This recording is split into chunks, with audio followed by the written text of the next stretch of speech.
the biggest thing is you have this Western idea of what a man needs in life, and that's go out into the world, That's accomplish huge. things on your own, Yeah. and you don't need anything else other than what you can accomplish by your own talents. And that's the opposite of what the Bible establishes for anybody.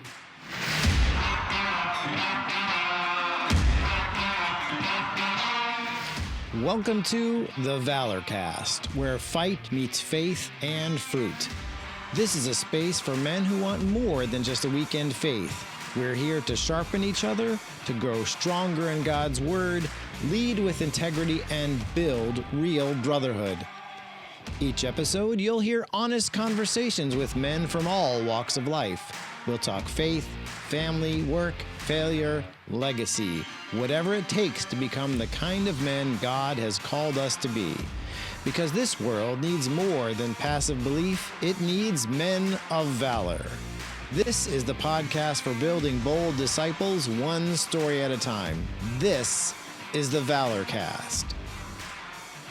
Welcome back to week 5 of the Valor Cast, where we're taking a 10-week journey through Got Your Back, book by Gary Yeagle. And today we've got a real exciting an opportunity to speak with Matt Allred, Matt Yo. Pastor Roberto's here again. So just super excited that you guys are here for week 5. Time's sure flying by fast.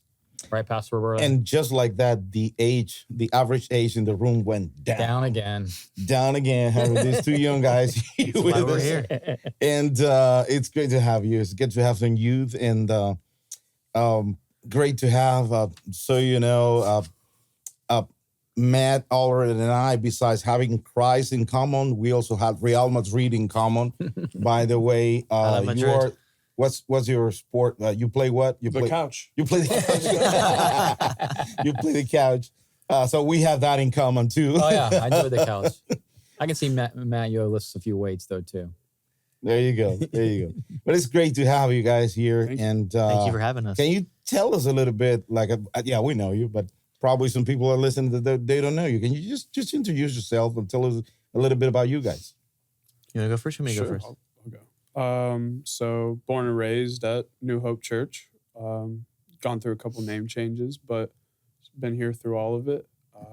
I get to volunteer and serve with the next gen part of the church, which is anybody past high school, anybody who's not really part of a family, who's a young adult. So 18 years to 26 years old. It's been a blessing and an honor to be able to grow with people in that age group. I'm Matt Allred. He's my father, so this is fun doing this with him. He's not being forced to be on this podcast. Not at all. But I also grew up within this church, I would say, since about second grade. I've just graduated in the last couple months with my MBA from Florida Southern, and I am also part of the next gen, but Matt is more of our leader, I would say, in that sense. And I am one of the middle school leaders on Wednesday nights and Sunday mornings.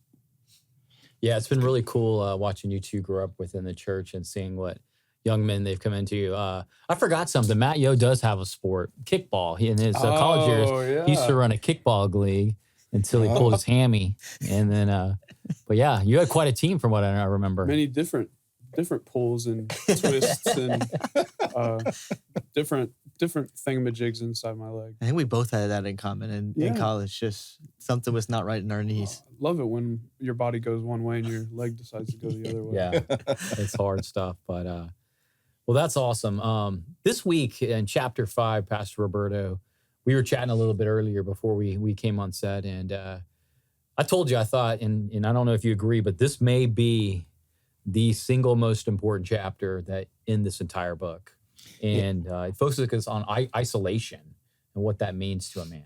Yeah, it summarizes basically the core of the group and really the importance of really the intentionality of Jesus really creating a community, making sure that we are connected to a community, and also disciples don't fall from heaven.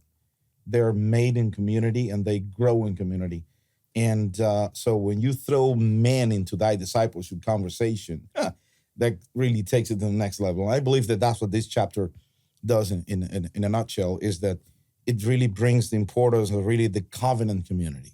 The covenant community as the center of really, I would say, growth and development, personal development, and development as men in society in general.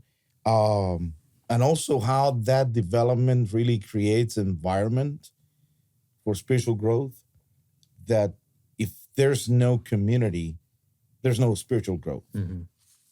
That Lone Ranger kind of story doesn't work. Doesn't work, right? And how much we sometimes tend to really fall into that category without realizing.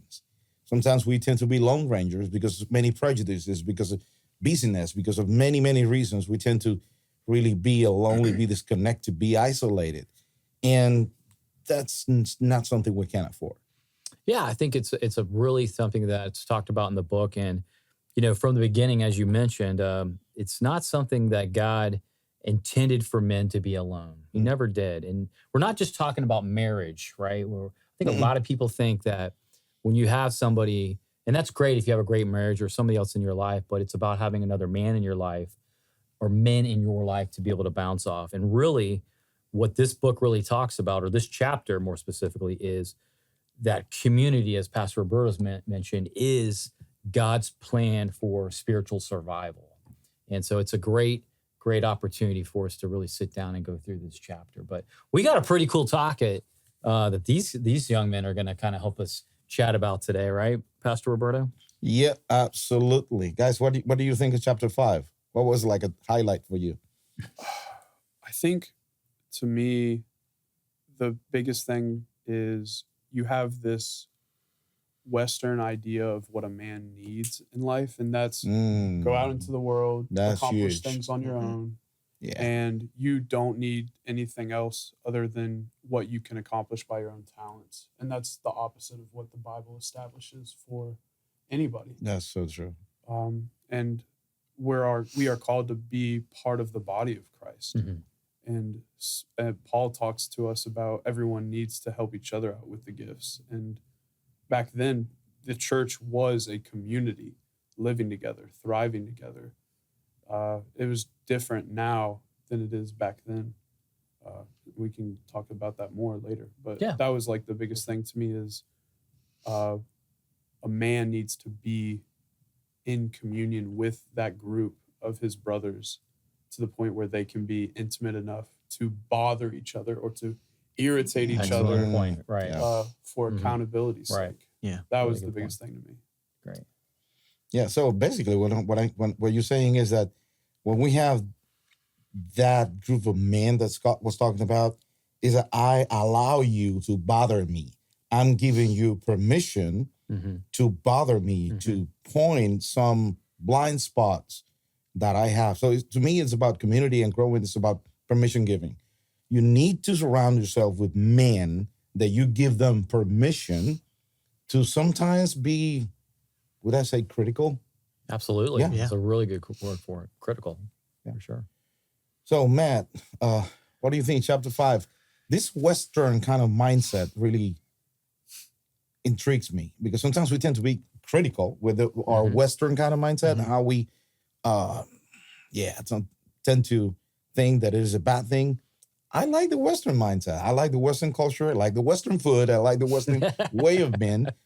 But what do you think it will be the main probably hiccups that the Western mindset has when it comes to really men sharpening each other, like growing each other, making better? I feel like in our day and age in this, the Western world, it's not really like we're with each other. It's like we're more against each other. Yeah. So when I was off at college, I remember my not being connected to God was because I didn't have a group of people that was, bringing me there. And I was chasing the world in that sense compared to, realizing I needed a group of men around me and not realizing the world was taking me there, what part of the path I was in. I think that to me is what chapter 5 really stood out of when you isolate yourself, you don't really, half the time you don't realize you're isolating yourself until it's kind of too late. And then you have to work your way back. And then you've taken 3 steps back when you could have taken 6 steps forward if you just would have had someone in your life that would have kind of kicked you in the butt and maybe said, hey, you're going down the wrong path. So I think that to me is what really stood out of we need each other because we need to keep growing for the kingdom, and we're not going to grow by ourselves. We're going to grow together. Now, guys, when you come and be honest with us, okay? When you were reading this about really accountability and really finding a group of men, be honest. Were you thinking maybe in the back of your mind, like, this is for older guys? This is for maybe Roberto and Scott kind of age group? I would, or sorry, I didn't mean to cut you. I would say absolutely not. Like I kind of have like a story, like the last 6 to 7 months, one of my buddies I used to go to school with, and he's probably one of my best friends. We both at the same time, he's in Oklahoma, I'm here, both decided to grow our faith together, and we're communicating together, working our way up. And there you go. I think a big reason why I feel like my faith is growing, it's definitely been the group I've established here, but still having that brother outside of here that I can call, and we will talk about Sunday mornings at his church or my church. We'll talk about other things, like if we're trying not to cuss as much anymore, and if I'm saying something, if we're on the phone, he's going to call me out on it. So it's just, I think for our age, it's even more important, arguably, because we need a group of men, because nowadays you can just go off by yourself and you're not even really thought about. Well, here, at least you guys have people that are going to care about you, if that makes sense. Yeah. And then when I look at when I was your age, I cannot help but remember the mistakes I've made at that age. And really by seeing you guys here in the church and seeing you guys here going through this book, I cannot help but just being grateful to God, like saying, gosh, I hope I had that when I was your age. Yeah. That would have saved me a lot of headaches in so many ways, right? Well, the amazing thing is they're both, just listening to them talk, they're both being mentors to younger men, youth, already within their community. And that's really impressive, guys. Thanks for doing that with your time. Well, today's topic really kind of focuses on, these guys are recent college graduates. And, people that are even my age are still trying to find a paycheck, right? And we're trying to find purpose. So our topic is paycheck to purpose, finding work that honors God. And just give us a little rundown, like, how, when you were, you're evaluating an opportunity coming out of college, what drove your decision? Maybe for your major, but then also what are you looking for in an opportunity with your career? So, could you reiterate the question? So, yeah, you're coming out. What maybe chose your profession, and then stepping into the real world. How does it feel, right? Like, how did your faith maybe help guide your decision on where to go to work? So I would say at least halfway through high school, I was either going to go into the Navy or become an architect. I know that. Wow. So I think it just eventually came down to where I thought my passions lied. And that led to architecture. And I succeeded in that in college. And I just wanted to keep continuing to do that. And I found joy in it. And I found that I could make other people happy. And maybe, hopefully, eventually, I could bring glory to the Lord through something that I found entertaining while earning some money for a family eventually. I would say that the company I work with now, thanks to you as well, he gave me a little bit of a I just gave you a tip, Matt, in raising young man. But I mean, it would not have happened without you. But that's what brotherhood's about. I got your back. There you go. But there you go. The company that I work with, I've been so blessed to be involved in so many conversations with my peers and superiors that I've just been able to speak about my faith. And That's I think awesome. in architecture, because it's somewhat of a intimate and artistic community, and you can't really just go into work and say, hey, Bob, have a nice day. Like, great job today. Right. We really got those numbers. It's not really about that in architecture. You're using your emotions and you're communicating with your teammates on these projects and stuff. And I get to pour my essence of Christ into those people Mhm. in the workplace. You know, that's sometimes something that people take for granted. You say that, I say, and I wonder, oh, he's so right. Architects are artists. There's an artistic part to it. Mhm. So can you elaborate a little bit of how you, because I think that's probably the tasty part of architecture, when you see that you are like doing art, maybe more technical, but still art. How do you find that? How do you find art in drawing plans? Yeah. And really, how do you find art in that? Right. So let's say hypothetically, where you're going to pay me to build you a restaurant, right? Okay. And you need, at the end of the day, you really just need 4 walls and a roof, Yeah. right? To serve the function of a restaurant.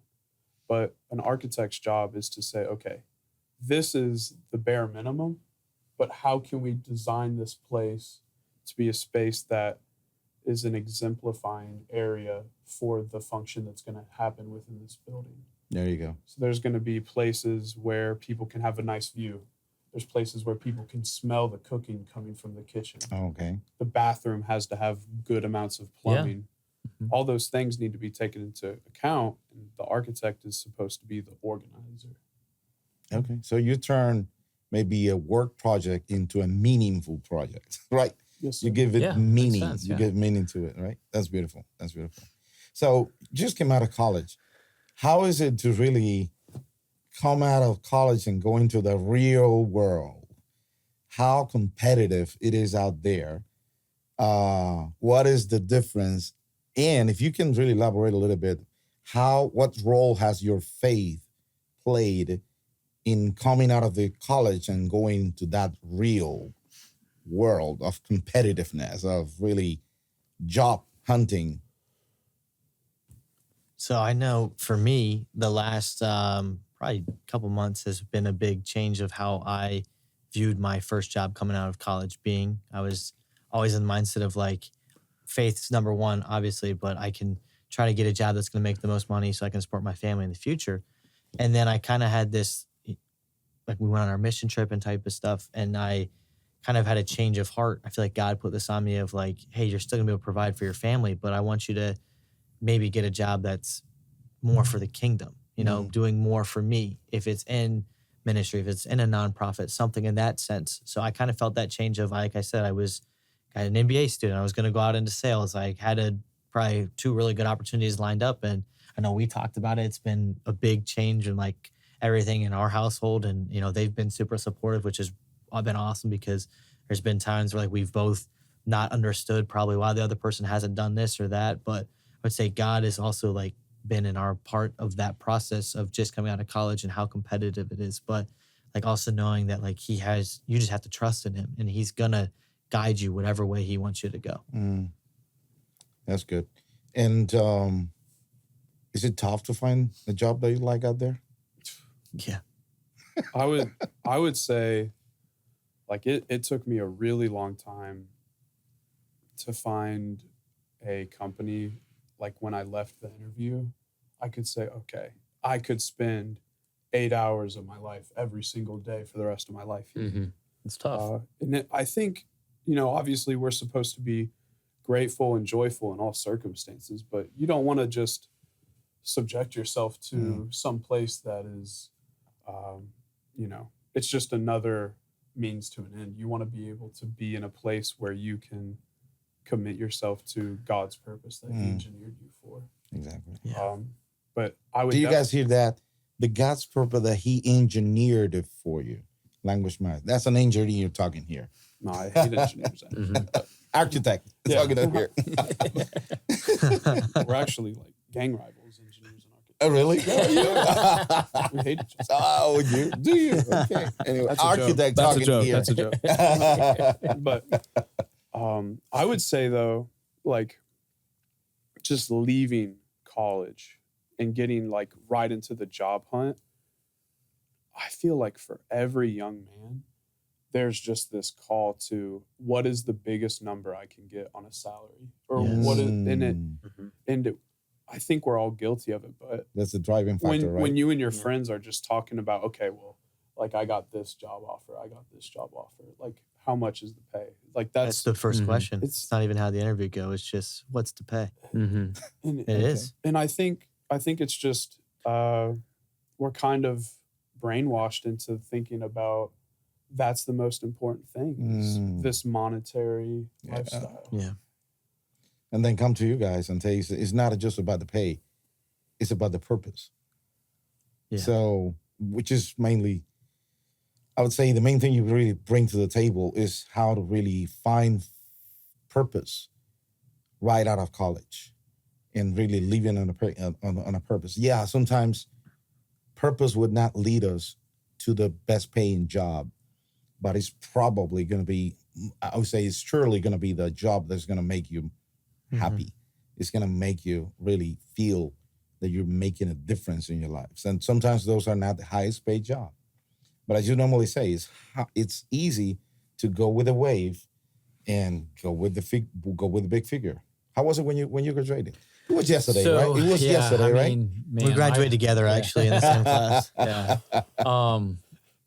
It's interesting that, you know, these young men are in that situation because my entire career, mostly up until most recently, has been chasing financial means and dollars and not necessarily for a purpose. And I think I took a lot of jobs strictly out of financial and not thinking way through or asking for God's guidance on what, you know, what is this? Is this what you think is right? And I would probably say up until my last maybe 5 years or so, maybe when I made a decision to do some career changes, that I chased nothing but money, and it was nothing to do with God's purpose. Now, along the way, maybe I was able to kind of share my faith along the way, but it was never in my mind that I was going to work to spread God's love and work and throughout all the, and I have to say, I feel a little guilt about that, to be honest with you. So that's kind of how my career path has been. Well, I was not always a pastor. Before I was a pastor, I had my first career, got my degree in education, and then I got a major in English. And you guys can judge how good or bad my English is. So anyway, get a major in English. And then just to give you a little bit of context, guys, getting a major in English in Cuba was, I would say, a little bit of a really gold mine that you hit, because English makes you really get good jobs that can really bring a lot of money into the family. Now you gotta really go into tourism and then work in that sector. Then you make a lot of money. So graduating, I was in a crossroads. So where do I turn? So if I turn into tourism, if I turn into bring a lot of money into the household, which is what an option that I had, I don't think I would be sitting here today. So, and that's how you see God's prevenient grace working in you in some of the things that you guys have mentioned here. God was at work before we even knew it. So God really inclined my heart to really take a job in education, which not was a money-driven decision, was more like a ministry decision, because I wanted to be in a place where I could still serve in my church. If I would go into the other direction, church is gone, mostly family too. So I wanted to be in a place where I could really be with my family and serve in the church. Eventually, God stole all the attention. I began feeling the calling into ministry. But that was like the turning point in my life. I follow money. Do I follow the pay or do I follow the purpose?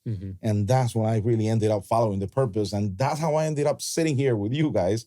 Otherwise, I wouldn't be here. So there are turning points along the way. Sometimes the more aware that we are of really going for the purpose and not necessarily for the pay, the better informed decision we will make. You know that. And so how do you guys find that really following purpose instead of pay useful to teach your younger generations that you guys teach here in the church?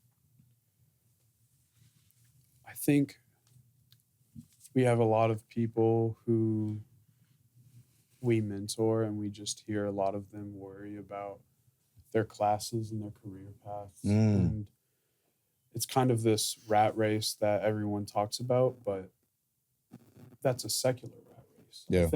I think God provides us a different perspective on our careers, where this job path becomes something secondary. And we don't really have to put that as this priority that we know that we're going to be provided for. Can you say that again? The work path becomes secondary. Yeah. That is huge. Right there. I don't know if you realize that, but that is huge. And I'm guilty of it, and I've been struggling with it for a little while. But I think you hear so many testimonies around the world of people who have almost nothing monetarily, and God provides for them. And they have their church to help take care of their family, and they have other brothers and sisters in Christ to help hold them up and build them up.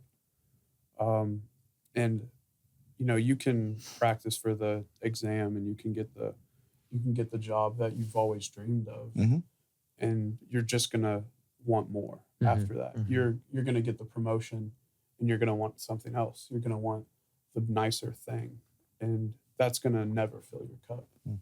So to me, it wasn't about, okay, I really have to nail this presentation. I really need to get this project down to the dime and impress my bosses, because that's just going to lead you into a grave. I think for Matt and I, we're in a very great spot of being younger, obviously, in the men, and having men pour into us, but then using that, what would pour into us when we get to our next gen, or if I'm with the middle schools, and kind of being the older guys in next gen, where we might have some guys that in high school or even in our college that we're building a relationship with, having intimate conversations with, just about faith, just about life. And it's something that I don't want to take for granted, because you don't realize it until afterwards. Like, man, it's pretty cool seeing that we can give what we've been through, we can give back to someone else and then say, hey, this is what I saw in this opportunity. This is what I did wrong, and this is what you can do differently. And that's one thing that with our middle schoolers that I want to try to keep leading them down, and seeing the growth that they've had in the past year has been honestly truly breathtaking. It's been amazing seeing all three of those boys, and now one of them's in high school, but just continue to grow. But I think it's just a testament to show that for us, we had men in our lives pour in.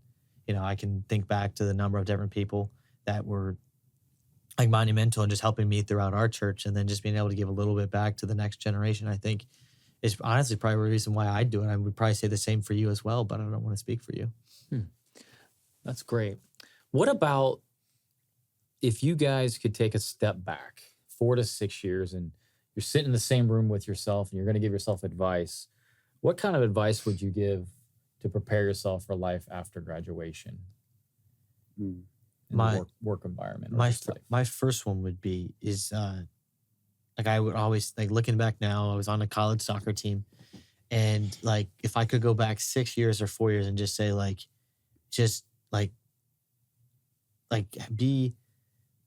be able to share about your faith. Everyone knew I was a Christian. Everyone knew that. To go back and say, just be willing to lay it all on the table and say, let me tell you about this guy that's changed my life, and here's why. And I just would go back to that Matt and say, listen, it's going to make you feel awkward, but trust me, you would much rather do that than be where you're at now, where you're man, you had so many missed opportunities to other men that you could have potentially have impacted their faith journey. I mean, everyone knew you were a Christian, but no one knew why you were going to church on Sundays, or no one know why you're going on a mission trip, or this or this. And I think that's something that I wish I would go back to that, Matt, and say, people need to understand why this is so important to you.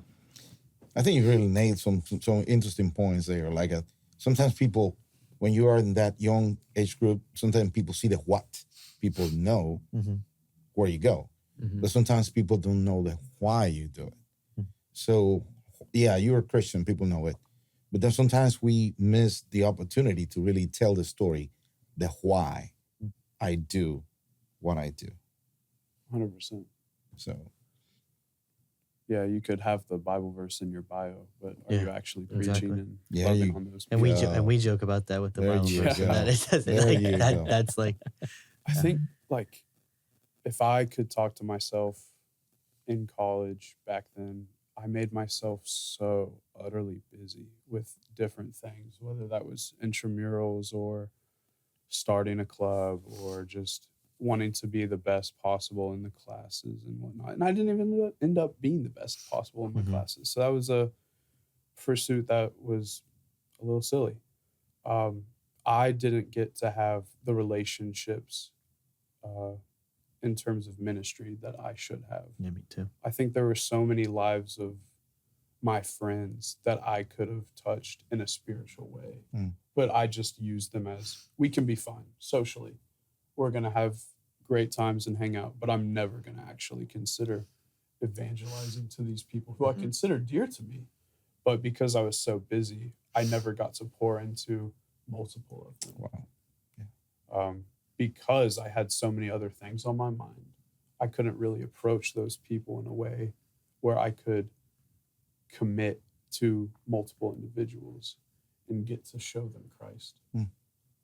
That's huge. I th- Now, looking back in retrospective, is there anything missing in college ministries? When you think about those like Wesley Foundations, those Christian organizations that do ministry in colleges, is there anything missing that if you would like go back 6 years and you were part of those ministries, you think, I think this is a spice that is missing in college ministries? I think it goes both ways. I think you have to, one, be willing to go to the ministries. I know Matt's story was different than mine since he got involved with the church down there. It took me till I was a senior in college to end up go to church because I didn't want to go with. And that's not a good excuse. I could have 100% gone by myself.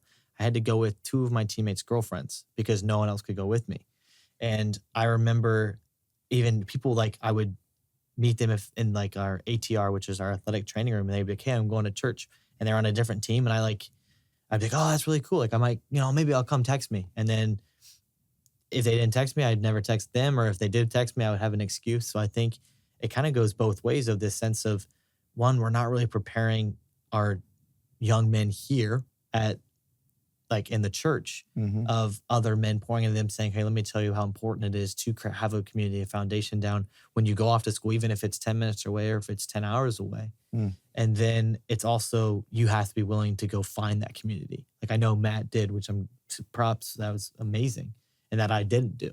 And then, I think it kind of shows how our college journeys were different. So. Now, Matt, do you think the organizations are missing something? I mean, they're all different, just like every body of Christ and different churches are going to have their strengths and weaknesses.